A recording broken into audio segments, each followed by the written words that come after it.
E se eu te disser que o óleo usado das suas batatas fritas ou das suas coxinhas pode ser a solução para reduzir as emissões de carbono dos aviões? Ou que o Brasil está batendo recordes de quantidade e preço na exportação do sebo bovino? Essa sobra dos frigoríficos está sendo transformada numa solução para o sério problema climático do setor aéreo. Óleo reciclado e gordura animal são só 2 jeitos de fazer SAF. Essa sigla é o assunto do episódio de hoje. Ela significa Sustainable Aviation Fuel, ou combustível sustentável de aviação. A descarbonização dos voos virou assunto até na novela das 9. Escuta só esse diálogo entre o Afonso e a mãe dele, a Odete Reutemann. Eles estão falando da empresa de aviação da família, a TCA. A meta é 0% de emissão líquida até 2050. Mas 2050 tá muito longe, Afonso. Tá não, mãe. É daqui a pouco. Se a gente não faz nada, a gente vai chegar bem longe de zero. Combustível sustentável, por exemplo. É um passo fundamental que já pode ser dado. Hoje, o SAF é a única alternativa para que as nossas viagens de avião sejam net zero em 2050. A boa notícia é que tem muitos jeitos diferentes de produzir esse combustível verde. Também dá para partir do etanol e do biodiesel, por exemplo. O Brasil é uma potência na agricultura em biocombustíveis e um candidato natural a ser um dos maiores produtores de SAF do mundo. E a gente não está falando só de cana-de-açúcar ou soja. Tem um projeto de 3 bilhões de dólares na Bahia que quer fazer esse combustível verde com macaúba. Nunca ouviu falar? Agora ela já está ficando famosa no mundo inteiro, viu? Já está sendo pronunciada nos Emirados, já está sendo pronunciada mundo afora, em alemão, em inglês, e já está bastante conhecida. A história de hoje é a descarbonização da aviação. E esse voo está saindo meio atrasado. Então já sabe. Assento na posição vertical, cinto de segurança afivelado. E eu prometo que essa é a última metáfora infame que eu uso nesse episódio. Tripulação preparada para a decolagem.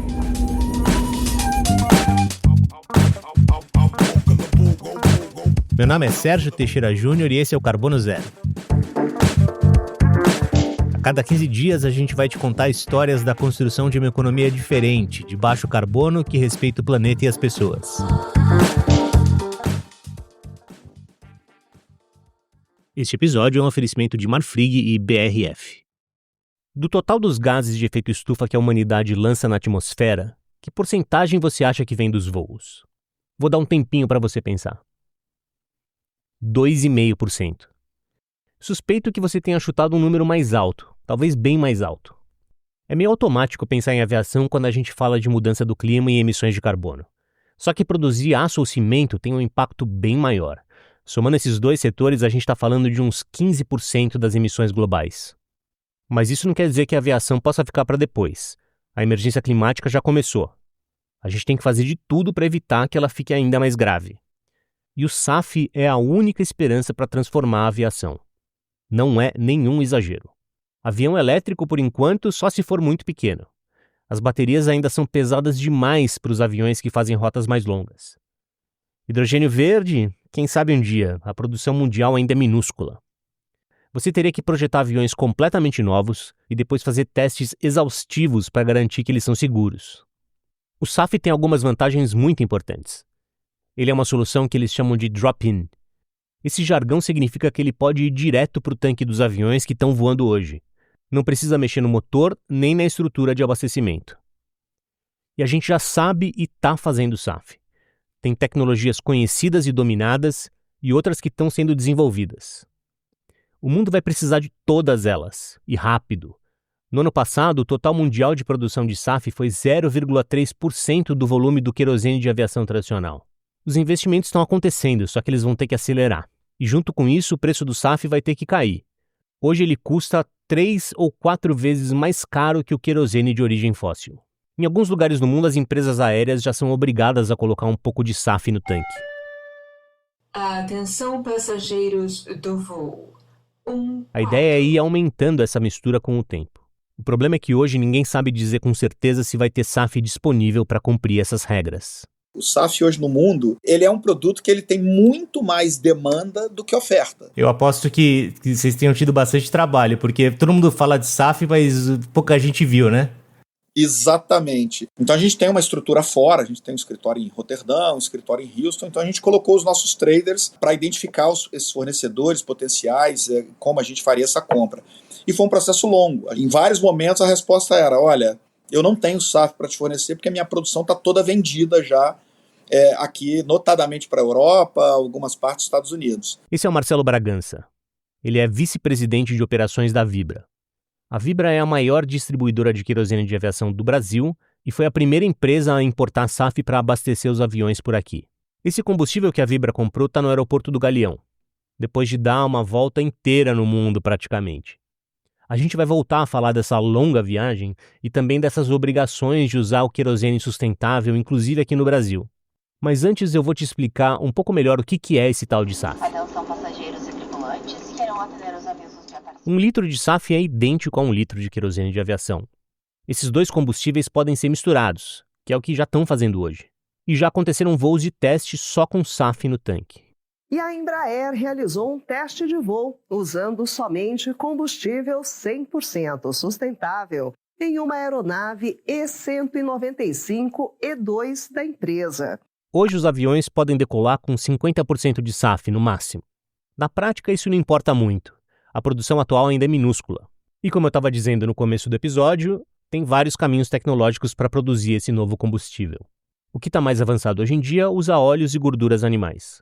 A B8, que é uma das grandes produtoras de biodiesel do Brasil, tem um projeto no Paraguai chamado Omega Green.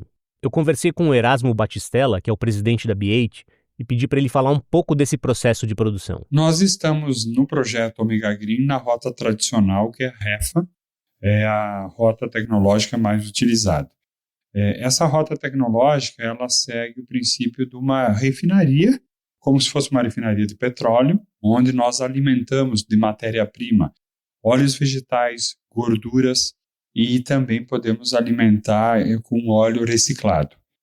Isso tem aí uma mistura desse material com hidrogênio e catalisador e depois tem o processo que acontece de transformar, digamos assim, essas gorduras, óleos vegetais em SAF e hoje a tecnologia já evoluiu e praticamente dá para se produzir somente SAF. O pouco SAF disponível no mundo hoje é feito assim, em biorefinarias.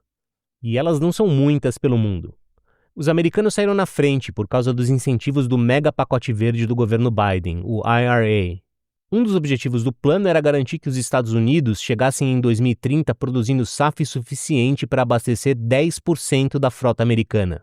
Mas agora, no governo Trump, ninguém tem certeza de mais nada que envolve transição energética.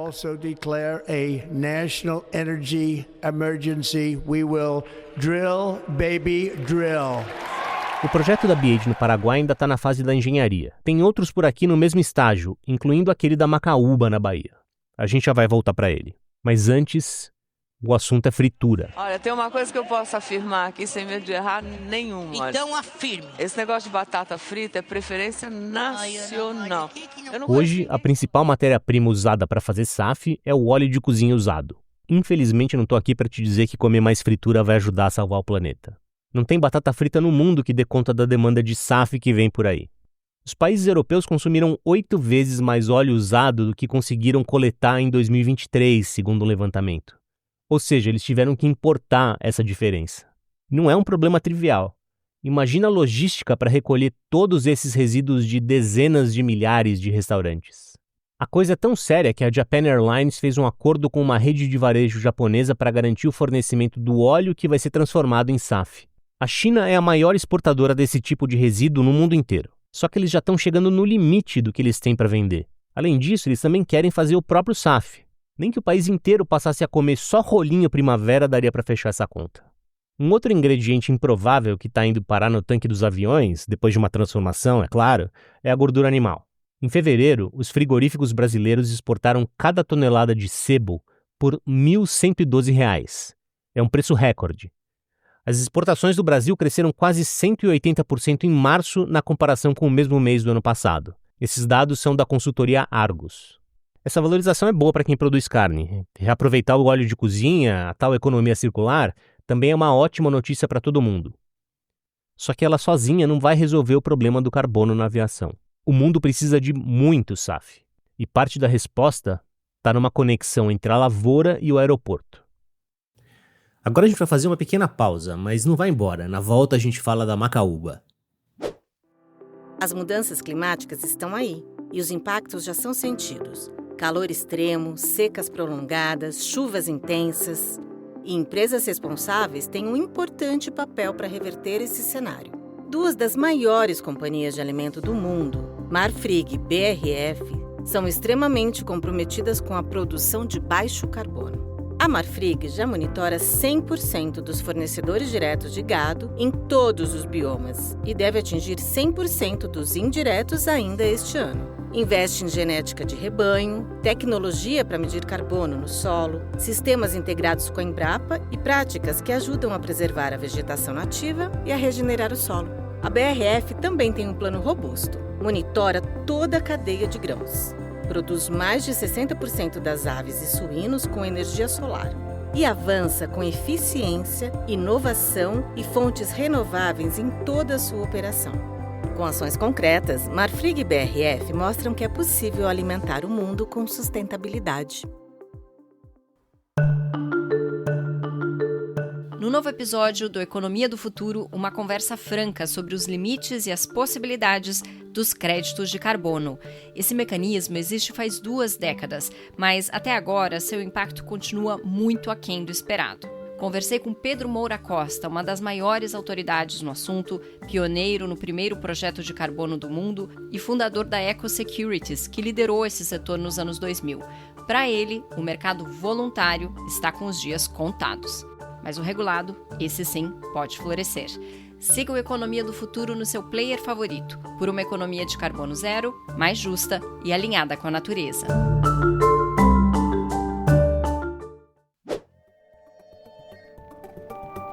Voltamos.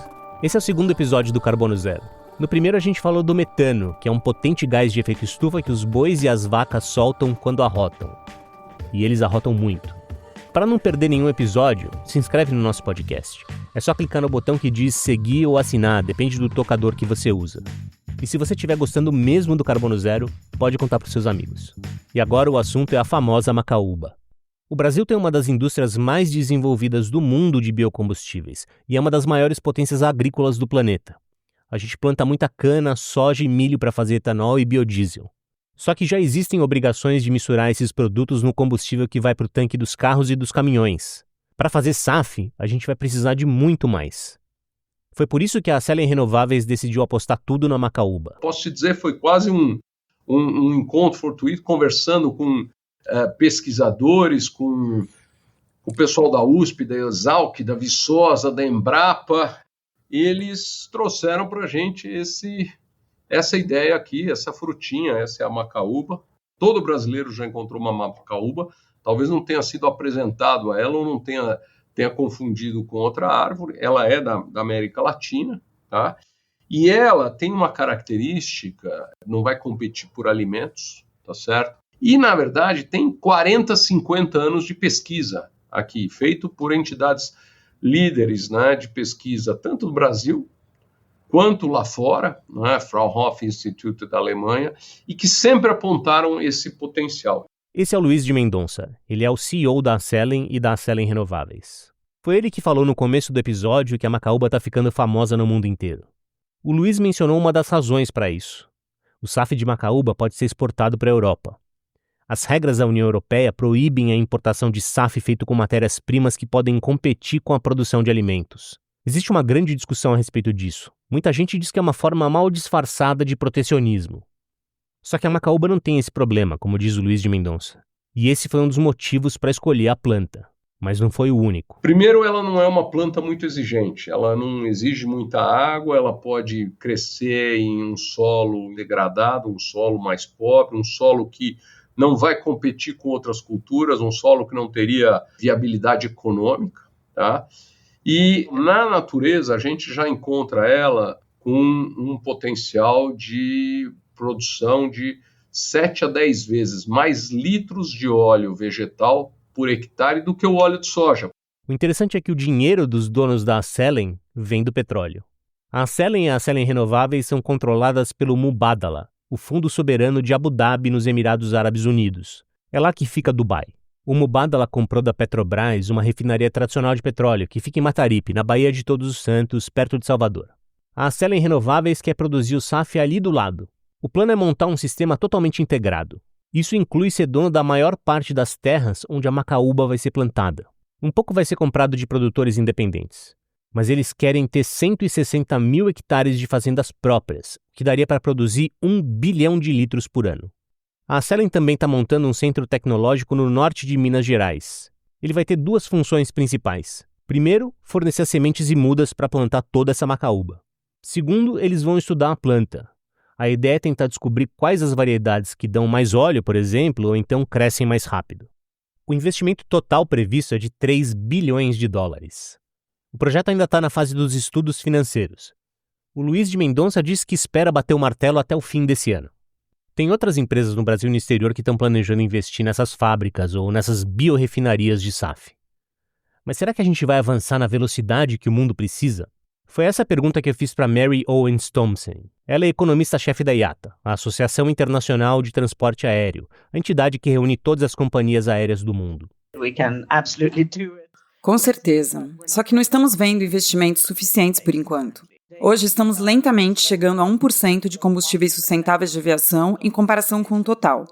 Em 2050, vamos precisar de 500 milhões de toneladas. A questão central, na minha opinião, é que dá mais dinheiro investir em combustíveis fósseis.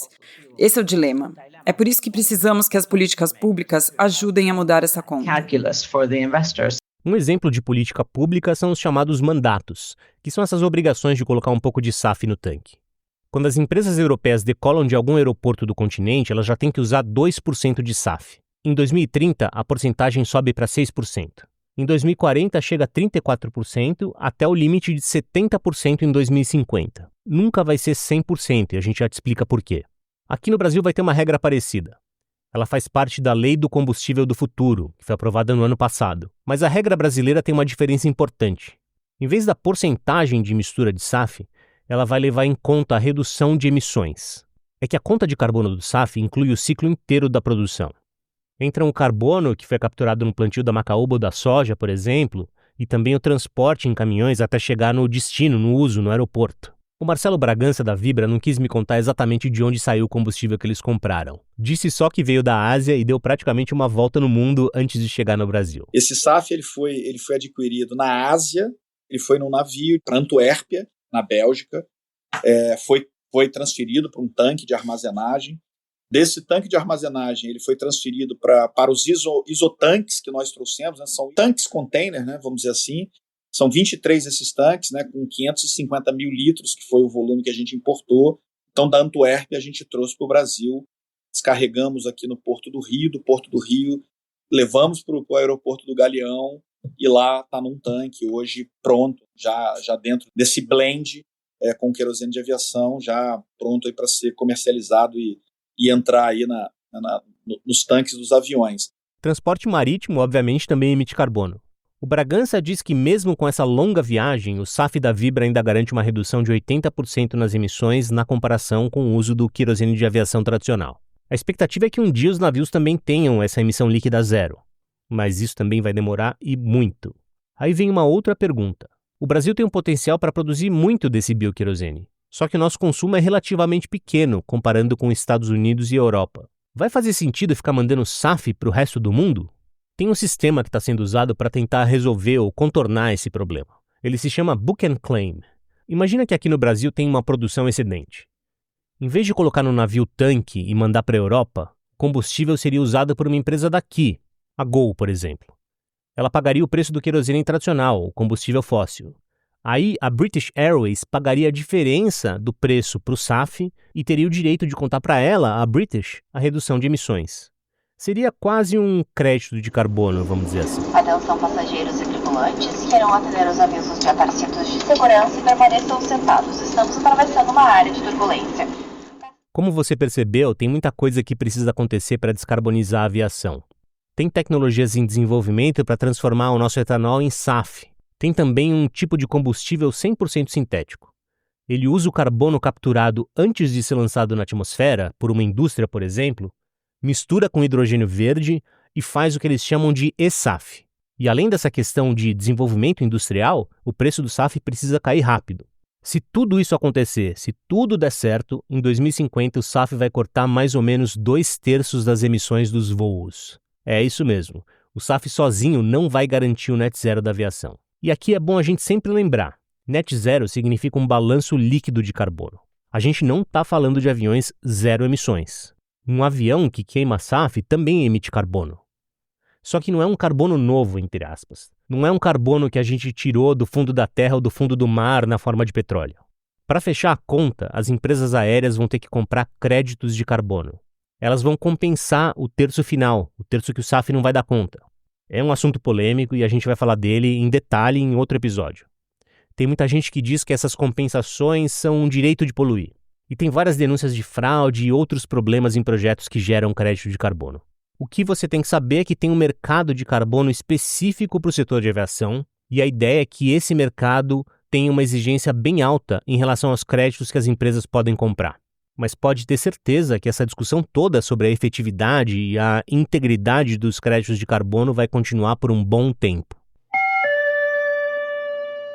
Atenção, passageiros do voo 142. Andar de avião pode ser uma coisa corriqueira para você ou para mim. Mas tem algumas estimativas que dizem que só 11% da população mundial faz isso. E menos de 5% da população do planeta pega voo internacional. Voar é um luxo. Só que cada vez mais gente no mundo vai ter acesso às viagens aéreas conforme as economias vão se desenvolvendo. A IATA calcula que em 2043 o número de passageiros pode dobrar em relação a 2023. Bom, a oferta de SAF já é pequena, a demanda já tem um crescimento garantido por causa das obrigações que vêm por aí, e muito mais gente vai começar a andar de avião. O preço do SAF, pelo jeito, não vai cair tão cedo.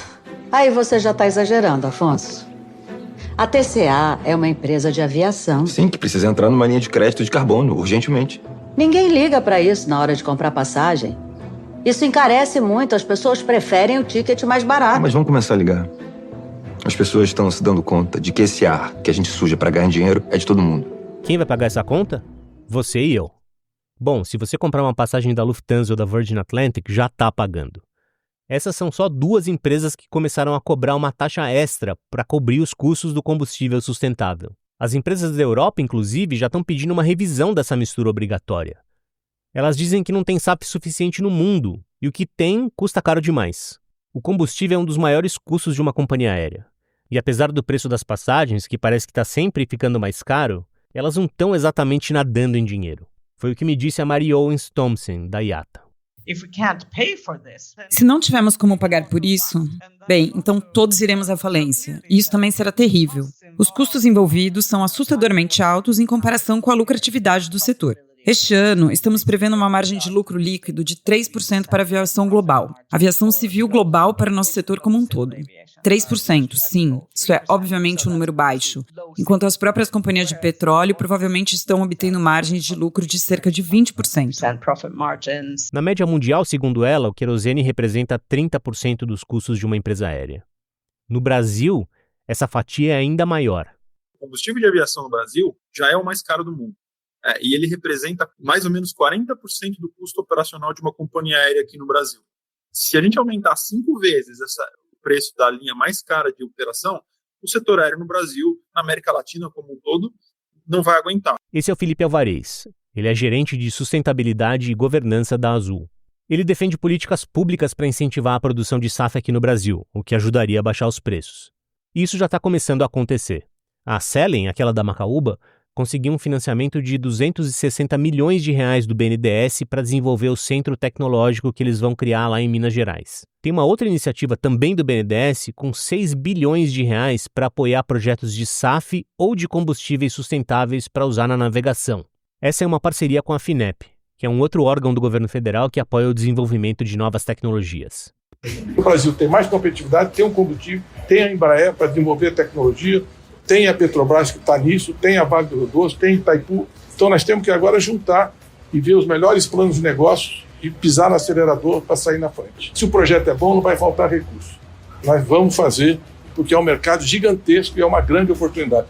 Você tem avião voando para toda a parte, todo dia, em todos os aeroportos do planeta. Então é um mercado muito forte que mudará a história do setor de biocombustíveis se o Brasil liderar essa corrida. Esse foi o presidente do BNDES, Aloysio Mercadante, no dia em que o programa foi anunciado. Eles fizeram uma chamada pública no meio do ano passado. Receberam 76 propostas. Mais da metade eram para a cadeia do SAF. Se derem um sinal verde para todos esses projetos, a gente está falando de um investimento total de 120 bilhões de reais. Mas é importante entender esse tipo de número. Aqui a gente está falando de empreendimentos muito grandes, enormes, que envolvem muito dinheiro. Tem um caminho longo entre fazer um plano e conseguir juntar todas as pontas até chegar na chamada decisão final de investimento. Ou seja, dar o ok e começar as obras. Tripulação pouso autorizado. De um jeito ou de outro, o SAF vem aí. Ou melhor, o SAF tem que vir e quanto mais rápido, melhor. Para isso, o mundo vai ter que dar um jeito de fazer várias coisas. Recolher mais óleo usado de restaurantes, construir biorefinarias, tirar a produtividade máxima da soja, do milho e da macaúba. Tudo isso vai exigir bilhões em investimentos e não vai acontecer do dia para a noite. Isso foi o que me disse o Erasmo Batistella, da B8. Olha, se nós formos ligar ao preço, provavelmente nós vamos acabar matando a transição energética como um todo. E a transição, no caso dos biocombustíveis, ela precisa ser feita de escada e não de elevador, ou seja, passo a passo. E a conta vai chegar. Mas a forma mais democrática para fazer a transição energética hoje é você cobrar de quem consome. Não é justo você cobrar um custo de transição energética para quem só caminha a pé ou anda de bicicleta. Agora, é justo você fazer a distribuição do custo com quem anda de avião, com quem anda de carro, com quem transporta com caminhão, com quem transporta com navio. Então, a minha defesa é: devemos democratizar a transição energética. De que forma? Quem usa, paga. Quem não usa, não paga. O que isso vai significar para as empresas aéreas e para nós, passageiros? O Felipe Alvarez, da Azul, tem um palpite. A gente sabe que se a gente tiver que repassar um custo desse tamanho para o nosso consumidor aqui no Brasil, na América Latina, o que eles vão preferir? Então eu vou de ônibus, então eu vou de carro, então eu não vou. O Carbono Zero é um podcast do Reset. Entra no site www.capitalreset.com. Reset é RESET. Se inscreve para ser avisado em primeira mão das melhores e mais completas informações sobre negócios e finanças sustentáveis. A produção e o roteiro foram feitos por mim, Sérgio Teixeira Júnior. A edição é do Rafael Lana. A trilha sonora original é do Curumim. A arte é do Roger Testa. E essa é a equipe do Reset. A publisher é a Vanessa Dash. O editor sou eu, Sérgio Teixeira Júnior. A Thaís Fôlego é a editora assistente. O Vitor Sena é o repórter. A editora de conteúdo de marca é a Ana Paula Alfano. E a líder de marketing e experiência do cliente é a Letícia Frazão. Se você tiver algum comentário, sugestão ou só quiser mandar um alô pra gente, nosso e-mail é oi@capitalreset.com.